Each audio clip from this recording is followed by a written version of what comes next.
Sa lahat ng tinted sunscreen na ginagamit ko, ito yung pinaka-favorite ko. So, this is the Alana Mineral. So, this is the tinted sunscreen with SPF 50 PA+++.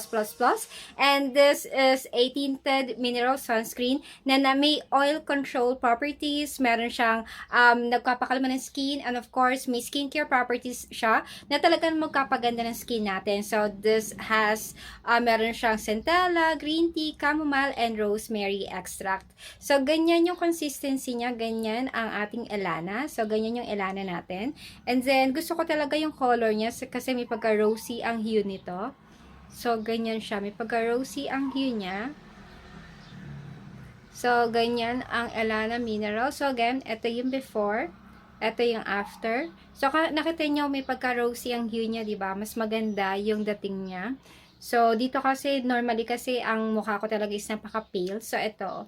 So, kaya gusto ko ang rose latte. Ganyan siya. At ang kagandahan dito, this can last for the whole day. So, minsan hindi na ako hindi na talaga ako nagre-reapply or hindi na rin ako nagre-retouch ng makeup kasi talaga maganda na siya. So, maganda din yung lapat. Hindi to nakikiki and everything. Ganyan lang siya. At may pagka-matte finish ang gusto ko dito kay Elana. So, ganyan lang siya. So, this is the Elana Minerals.